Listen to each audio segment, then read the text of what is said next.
Putin coloca quais são as suas pré-condições para a negociação de uma paz com a Ucrânia, mas o Trump dá um ultimato de 2 semanas, se bem que acho que é a 5ª vez que ele faz isso, e alega que se a Ucrânia não puder atacar, ela não vai conseguir se defender, falando inclusive em dias interessantes que estão por vir. Ucrânia e OTAN se reúnem com Mark Rutte garantindo um apoio adicional à Ucrânia na casa de bilhões de dólares e Sergei Lavrov reclama, alegando que o Zelensky simplesmente ignorou todos os acordos que foram estabelecidos na cúpula entre Trump e Putin no Alasca. Enquanto isso, Viktor Orbán e Robert Fico fazem críticas à Ucrânia que são sim ouvidas pelo Trump, já que ele atacou posições importantes ali, o Zelensky, que conectam combustíveis fósseis ao continente europeu. Hoje, nós temos um importante pronunciamento, o Trump convocou e fez esse pronunciamento em meio à tensão à América Latina, vamos entender exatamente o que ele falou aí para o público sobre esse pronunciamento interessante, enquanto os líderes, ou pelo menos alguns líderes latino-americanos, se reúnem na Colômbia, OTCA, Cooperação da Amazônia. Dentre outras questões ambientais, também há uma tentativa de garantir que a América Latina é soberania da América Latina, ou seja, não há intervencionismo dos Estados Unidos. A gente está no momento de uma grande tensão na América Latina e vamos discutir exatamente por que existe essa possibilidade do Trump invadir a Venezuela.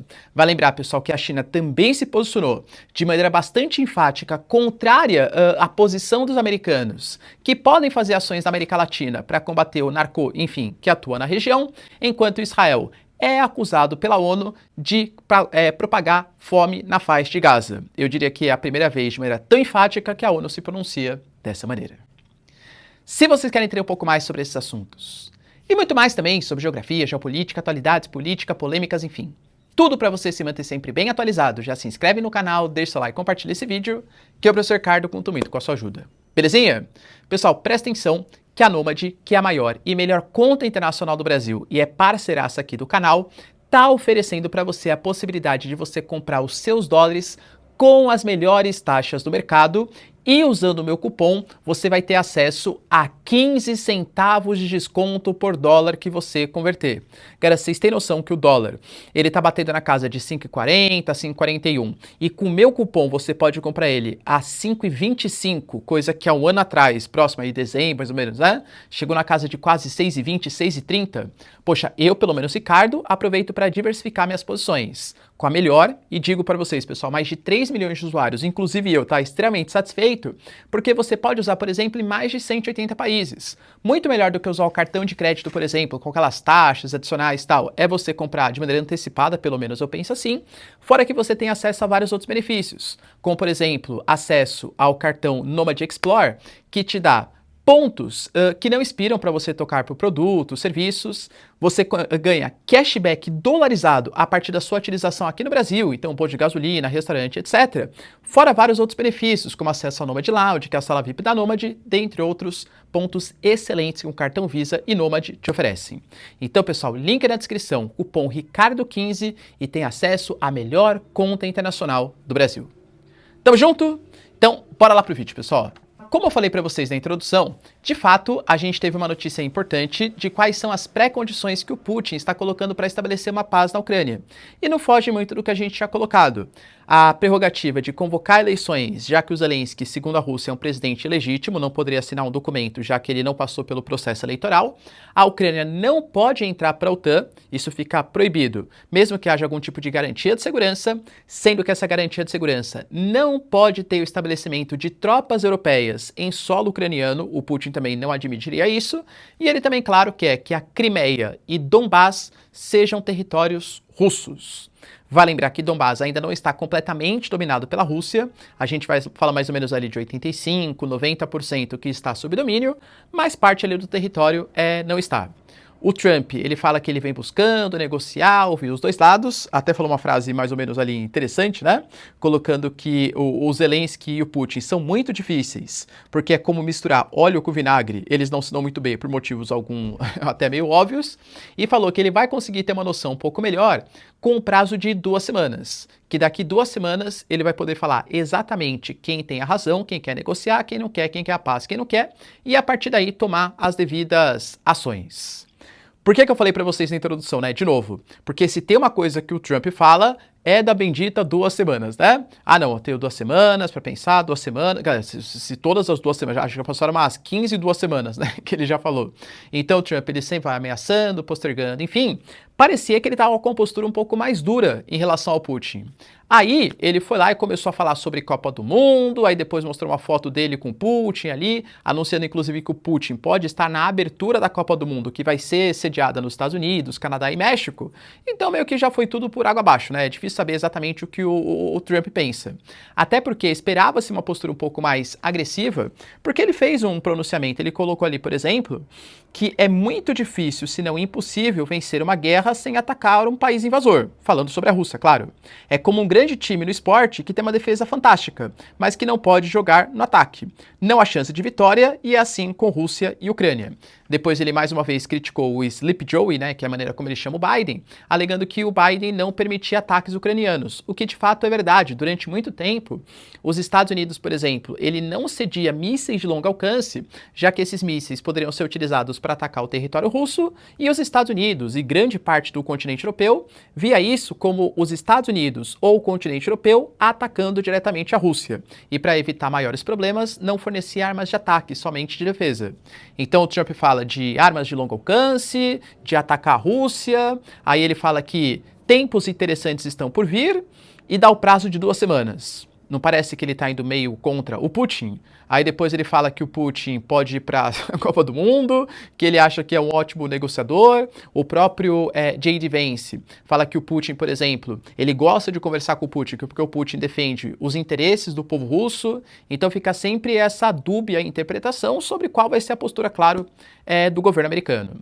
Fato é, galera, que o Sergei Lavrov, que é o ministro das Relações Exteriores, não gostou muito das propostas que foram ditas ali, foram feitas pelo Zelensky, alegando que o Zelensky negou tudo o que foi proposto no Alasca entre Putin e Trump, que a Rússia até demonstrou uma certa flexibilidade com algumas propostas que foram feitas pelos Estados Unidos, mas que o Sergei Lavrov não percebeu isso, nem do Zelensky, muito menos os países europeus, que tiveram uma política belicista de colocar tropas, aumentar armamentos, tal, em relação à Rússia, e por isso que ele não vê, pelo menos em curto prazo, talvez uma reunião direta entre Putin e Zelensky. Ele fala de aumentar o nível das negociações, mas negociações diretas entre Putin e Zelensky, pelo menos por enquanto, aparentemente não vai rolar. Vale lembrar, galera, que depois dessas 2 semanas, né, talvez o Putin ou o Trump, ele faça alguns pronunciamentos mais intensos sobre qual país que ele vai apoiar, quem que tá certo, quem que tá errado. Ele falou para ficar tranquilo, porque ele sabe muito bem o que ele tá fazendo, que ele esperava que, como ele acabou com 7 guerras, essa guerra seria uma guerra de nível médio, mas ele percebeu que é uma guerra nível difícil para conseguir conciliar os interesses de Rússia e Ucrânia. Enquanto isso, Mark Rutte, que é a liderança da OTAN, faz uma visita ali, faz um encontro com Zelensky e, dentre outras coisas, outros pronunciamentos, eles garantem, por exemplo, que o Putin está fazendo de tudo para que o encontro não aconteça. Eles discutiram a proposta da Turquia, que está disposta a realizar o encontro, essa cúpula talvez trilateral entre Trump, Zelensky e Putin, e a Turquia também garantiria a segurança da Ucrânia na região do Mar Negro. Vai lembrar que a Turquia e Rússia, Erdogan e Putin, eu diria que são dois titãs que se respeitam ali. A Turquia tem aquela posição dúbia, o Erdogan negocia com o Putin, mas a Turquia faz parte da OTAN. A Turquia fala, por exemplo, que a Crimeia, historicamente, tem que pertencer aos ucranianos, mas a Turquia também tem algumas posturas contrárias ao Ocidente. O Erdogan bem joga dos dois lados, e talvez até por isso a Turquia seja um país interessante para fazer essa negociação, porque, penso eu, seria bem aceita pelos dois lados. Os dois também falaram sobre, discutiram, né, qual garantia de segurança que a Rússia quer. O Zelensky, por exemplo, falou que foi a Rússia que atacou, então não entende que tipo de garantia que a Rússia deseja. Claro, galera, a garantia que a Rússia deseja talvez seja a não instalação de tropas europeias ou de tropas americanas em solo ucraniano, porque isso colocaria em risco a soberania da Rússia, segundo, claro, os interesses da Rússia. E falou também da possibilidade de tropas estrangeiras, que isso está em discussão. Lembrando que o Putin falou que não aceita, o Trump falou que os Estados Unidos não vai colocar, e aparentemente há algum tipo de tentativa de negociação dos europeus. O que a gente teve, por exemplo, foi a Romênia, que é um país bem vizinho ali da situação, anunciando que concede as suas bases para que a OTAN utilize, mas que a Romênia em si, Bucareste, não mandará tropas em direção ao território ucraniano, claro, para não tentar provocar ali os russos, e isso é a posição, inclusive, de vários países. Vai lembrar que, além disso, a OTAN ainda garantiu um financiamento de 1,5 bilhão de dólares para a compra de equipamentos militares por parte da Ucrânia. E olha que interessante a tática da OTAN. Da onde que vão vir esses recursos? Principalmente dos países europeus, que estão pensando na sua segurança, defendendo a Ucrânia. Mas para não gerar uma certa insatisfação em relação ao pensamento do Trump, muito possivelmente os equipamentos vão ser comprados dos Estados Unidos. Ou seja, o Trump fica feliz porque tem dinheiro, os europeus armam os ucranianos e a Ucrânia, claro, fica feliz também porque defende os seus próprios interesses. O professor entende tudo. Quer dizer então que o Trump está extremamente satisfeito com os ucranianos. Também não é bem assim. Ele critica, galera, os dois lados, tá? Fala que os dois lados estão sendo assim de maneira...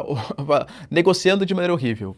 Um dos pontos, por exemplo, o próprio Viktor Orbán, que é hoje o chefe de governo da Hungria, e o Robert Fico, eles ficaram muito incomodados porque o duto Druzhba, que leva combustível fóssil em direção ao continente europeu, passando pela Hungria e pela Eslováquia, foi atacado num curto espaço de tempo pela terceira vez. E aí o Viktor Orbán, ele exigiu da Comissão Europeia, que é como se fosse, né, da Ursula von der Leyen, como se fosse a presidente da União Europeia, um posicionamento enfático do Zelensky. Pô, Zelensky, vai continuar atacando a infraestrutura do continente europeu? E olha que paradoxal isso, porque quando o gasoduto é atacado, isso prejudica, claro, a produção, né, o fornecimento para a Hungria e para a Eslováquia. Só que a Ucrânia importa muita energia, inclusive da Eslováquia. Só que se eles atacam o oleoduto, a Eslováquia não consegue produzir tanta energia e isso pode encarecer, inclusive, a energia em direção ao território ucraniano. O Trump falou que entende muito bem as reivindicações e fez críticas ao Zelensky. Falou que vai tentar negociar para que os ataques em relação às infraestruturas europeias cessem. Será, galera, que vai rolar? Enquanto isso, a gente teve também, juro, tá? Pela manhã, o Trump anunciou ali, ó, pronunciamento urgente. Na Casa Branca, a gente vai falar uma coisa super importante. Poxa, beleza, né? Todo mundo vamos parar, vamos ver o que ele vai falar. Achava-se, em meio a toda essa especulação, né? A atuação do narcotráfico na América Latina, posicionamento de tropas, alguma coisa, né? A Ucrânia tendo que atacar, enfim. Poxa, ele vai falar alguma coisa relacionado a um conflito militar. Nada contra, sou super fã de futebol, tá? Mas falou da Copa do Mundo, anunciando quando que vai ser a data do sorteio e depois ainda procurou uma foto dele com o Putin para falar que o Putin pode ser convocado para a abertura da Copa do Mundo. Ou seja, enganou todo mundo, hein, galera, tá? Para quem é de geopolítica, estava ansioso aí para saber o que de fato ia acontecer e aparentemente era só a Copa do Mundo, pelo menos por enquanto, né? Pelo menos por enquanto. Vale lembrar, galera, que em meio a toda essa tensão de envio, por exemplo, do esquadrão anfíbio por parte do Trump, navios militares que já estavam posicionados na costa ali do Caribe, a gente teve hoje uma cúpula, uma reunião da OTCA, Organização Tratado Cooperação Amazônia. A gente fala de 8 países que tentam negociar políticas comuns em relação à floresta amazônica.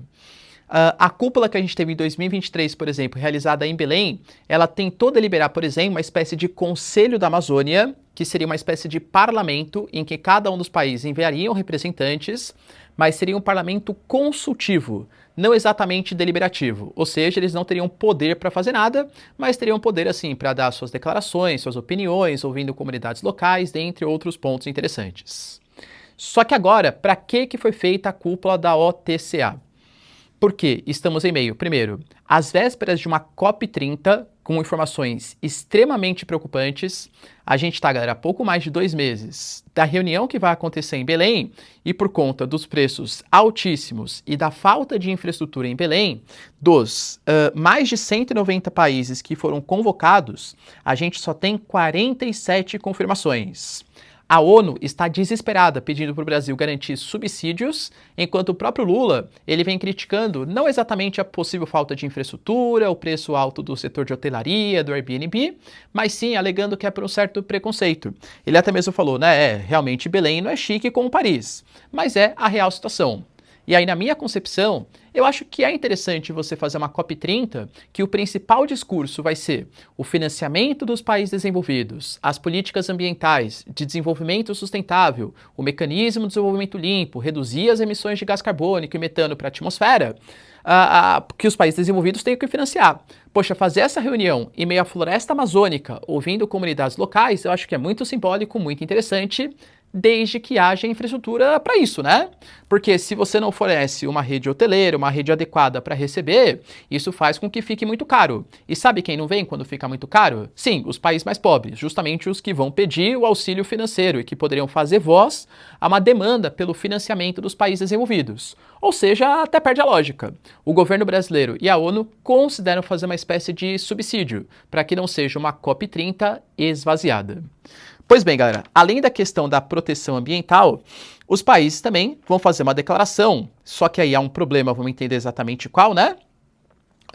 Da soberania da América Latina e do principal ponto que vem sendo discutido nos Estados Unidos nessa última semana, que é a atuação do enfim, né, sabe o que eu tô falando, narcotráfico, enfim, né, na região da floresta amazônica.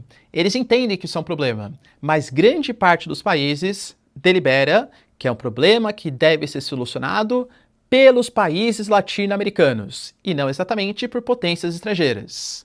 A Bolívia falou sobre isso com Luiz Arce, o próprio Gustavo Petro, que é o presidente da Colômbia, falou que estão usando a questão do narcotráfico, enfim, né, como desculpa para uma intervenção na América Latina, sem citar, claro, diretamente, né, os Estados Unidos, e o próprio Brasil, o Lula, né? O Lula, por exemplo, ele se reuniu com Daniel Noboa, que é o presidente do Equador, durante a semana em Brasília, também falando de os países da Amazônia protegerem a Amazônia em relação a essas políticas, e muito possivelmente o próprio pronunciamento vai focar nisso, que eles reiteram a não necessidade de intervenção de potências estrangeiras na América Latina.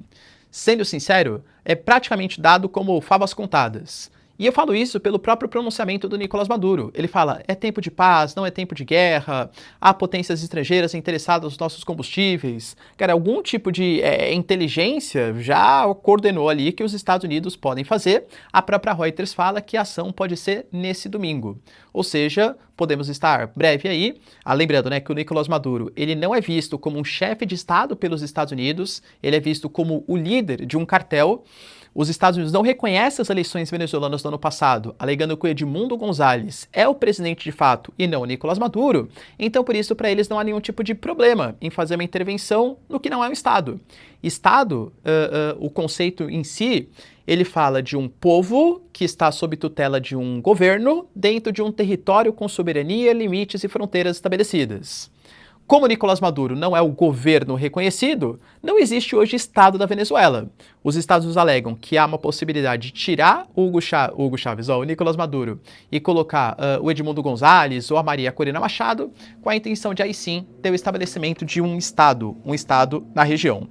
Na quinta-feira, por exemplo, houve uma reunião de chanceleres, e o Mauro Vieira, que é o nosso ministro, ele falou que o combate ao narcotráfico, enfim, né, deve ser sim o tema central da OTCA, além de crimes ambientais, que são hoje já a terceira maior fonte de recursos de crime para o mundo. Professor, entendi. Então você está me falando que hoje há uma coordenação dos líderes latino-americanos contra essa possibilidade de intervenção do Trump na América Latina, não é isso? Não é isso que eu estou falando. Vamos dar uma analisada na América Latina? A América Latina, ela vive, sobrevive e tem um passado de variações de governo. É direita, esquerda, variações, entra, sai, golpes que acontecem quase que sucessivamente. Vamos tentar posicionar alguns países hoje?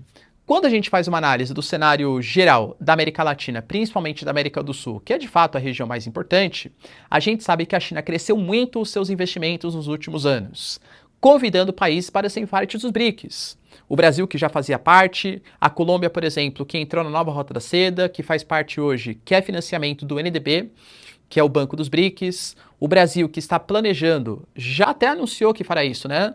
A rota bioceânica, a ferrovia bioceânica, que vai conectar o Porto de Ilhéus ao Porto de Chancay, no Peru. O próprio Peru, por exemplo, que tem uma Dina Boluarte, que também recebe investimento dos chineses. A China aumentou demais a sua presença na América Latina. E isso incomoda os Estados Unidos. O Pete Hegseth, secretário de Defesa dos Estados Unidos, falou sobre isso. A América Latina deve ser o quintal dos Estados Unidos. Foi isso esse ano, em cúpula ali no Panamá, inclusive no Panamá também. O Canal do Panamá, por exemplo, alguns acordos militares, e também os Estados Unidos tiraram duas empresas de Hong Kong que atuavam no Canal do Panamá. Ou seja, a intenção dos Estados Unidos é aumentar sua influência na América Latina. Só que hoje, percebam, a gente fala, por exemplo, de uma Guiana de Irfan Ali, que é um grande aliado dos Estados Unidos. E claro, galera, um grande inimigo da Venezuela, até pela questão de Essequibo. O Irfan Ali, isso foi repostado pelo próprio Marco Rubio, colocou ali que defende uma política de combate ao narco, enfim, com parcerias estrangeiras. Não falou exatamente o nome do Trump ou dos Estados Unidos, mas muito possivelmente é nesse sentido. O Paraguai, por exemplo, Santiago Penha, também é um governo mais à direita. E também já anunciou que considera o cartel Los Soles como um grupo terror tranã, e o Nicolás Maduro como seu líder. Ou seja, possivelmente também apoia essa proposta. A gente fala, por exemplo, de uma Argentina, de Javier Milei. Você duvida que ele também apoia essa proposta? Vocês entendem que hoje é uma coordenação de uma série de lideranças à direita, e isso pode ser que aumente, principalmente nas próximas eleições. Temos eleições decisivas pela frente. Por exemplo, a gente tem, por exemplo, eleição no Chile. Hoje no Chile, o principal candidato, o grande favorito, é o Cast. O Cast, que ele é visto, né, ele se denomina ali como o Bolsonaro chileno, entre aspas. Ele, por exemplo, faz uma série de políticas. Já falou, por exemplo, coisas favoráveis ao Nayib Bukele. Ele frequenta reuniões do Vox, que é um partido de direita da Espanha. Ele fala que aprova o Trump e aprova o Milei, entende? As eleições do Chile são no final do ano. O Equador, por exemplo, tem o Daniel Noboa. O Daniel Noboa se reuniu com o Lula, mas o Daniel Noboa também é um cara bastante de direita, a direita ali latino-americana. A gente fala, por exemplo, de eleições que vão acontecer na Colômbia. A Colômbia também de Gustavo Petro, altamente impopular e pode perder, claro, o posto. O Brasil mesmo, cara. O Brasil é que a gente está numa imprevisibilidade eleitoral. Você consegue definir quem vai ser o próximo presidente? Se é, sei lá, o Tarcísio, o Lula, se, sei lá, o Bolsonaro vai ser... Vamos ver o que vai acontecer na América Latina. Mas também, os Estados Unidos enxergam essas mudanças políticas mais à direita, mais pró-Estados Unidos. E as próximas eleições... A Bolívia, por exemplo, olha que histórico, depois de 20 anos de Mas no poder, que eram governos mais à esquerda, Evo Morales e Luiz Arce, os dois candidatos que foram para o segundo turno, e talvez o Quiroga, que seja o próximo presidente, o favorito pelo menos, são pessoas mais à direita, que prezam pelo livre mercado, falam da questão da privatização do lítio, cooperação, por exemplo, com os Estados Unidos, entende? Então hoje, a visão do governo Trump é que a América Latina pode ter ascensão com as eleições desse ano e com as eleições do ano que vem de governos mais pró-Estados Unidos. E claro, galera, que acho que o Brasil ele é decisivo nessa tentativa dos americanos voltarem a influenciar a América Latina. Só que na Venezuela, convenhamos que não vai ter muito processo eleitoral. O que aconteceu ano passado, convenhamos que foi bastante legítimo. Não apresentou as atas eleitorais, candidatos não puderam participar, o órgão eleitoral venezuelano, de repente ali a Suprema Corte deliberou, não, o Nicolás Maduro que foi o presidente. Então talvez os americanos vejam a Venezuela, que é um país super estratégico, tem as maiores reservas de petróleo do mundo, sem possibilidade de uma guinada mais à direita. Talvez por isso a intervenção. Lembrando, galera, que quando a gente pega os países hoje, né, as duas principais opioides ou, enfim, substâncias químicas, vamos falar assim, que são consumidas pelos americanos, não tem ligação com a Venezuela, pelo menos não diretamente. A gente fala, por exemplo, do fentanil, que vem pelo México e possivelmente, segundo os americanos, com insumos da China, e fala, por exemplo, do pozinho branco que é inalado pelo nariz, sabe o que eu tô falando? Que vem de países como Bolívia, como Colômbia, como Peru. Até o Equador, recentemente, também, né, teve um aumento da atuação, principalmente depois dos acordos de paz que as Farc fizeram com o governo colombiano, entende? Então, essa questão da Venezuela, eu pelo menos vejo mais como muito mais uma questão política do que qualquer outra questão. Claro, galera, por mais que os governos cooperem com os Estados Unidos, uma intervenção talvez não seja vista de boa maneira pelos países de direita da América Latina, que até podem pensar que em curto prazo é uma solução legal, o Nicolás Maduro, né, um ditador da América do Sul, mas podem ver, talvez em médio e longo prazo, até por conta das tarifas, das taxações e da intervenção, os Estados Unidos talvez como um parceiro não tão confiável. E temos um membro externo que fez críticas, galera. China. A China criticou demais a postura dos Estados Unidos. A China falou que nos opomos ao uso ou ameaça da força nas relações internacionais e à interferência externa nos assuntos internos da Venezuela, sob qualquer pretexto. Esperamos que os Estados Unidos façam mais para promover a paz e a segurança na América Latina e do Caribe. Professor, quer dizer então que os chineses estão do lado da Venezuela? Sim, tanto os chineses quanto a Rússia. Vamos ser sinceros? Vamos cogitar que a Reuters está certa e domingo haja uma intervenção dos Estados Unidos na Venezuela. Você acha que a China compra essa briga? Você acha que a Rússia compra essa briga? Eu acho que não, galera, tá? Você pensa que sim? Deixa aí nos comentários. E para finalizar, pessoal, tivemos também notícias importantes em relação a Israel. Primeiro que assim, Israel está fazendo ofensiva na cidade de Gaza, a cidade com cerca de 1 milhão de deslocados, e anunciou que mesmo que o Hamas aceite um cessar-fogo que foi negociado pelo Egito e pelo Catar, não é mais hora. O próprio Benjamin Netanyahu colocou que ele vai fazer de qualquer maneira a operação. Nunca houve dúvidas de que não deixaríamos o Hamas lá. Acho que o presidente Trump disse da melhor forma, dizendo que o Hamas precisa desaparecer de Gaza. É como deixar a SS na Alemanha, sabe? Você limpar a maior parte da Alemanha, mas deixar de fora Berlim. Alegando que ali estavam as células nazis, enfim, né? No momento ali da Segunda Guerra Mundial.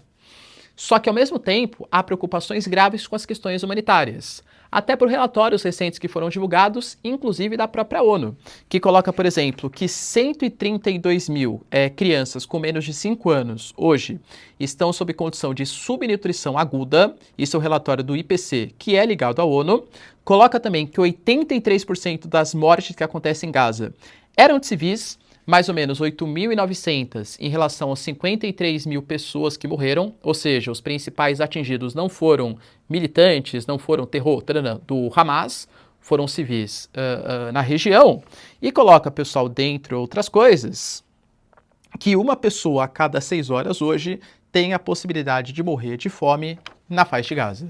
Ou seja, com relatórios da ONU, com pressão internacional, acho que a pressão em cima de Israel deve aumentar bastante no futuro próximo.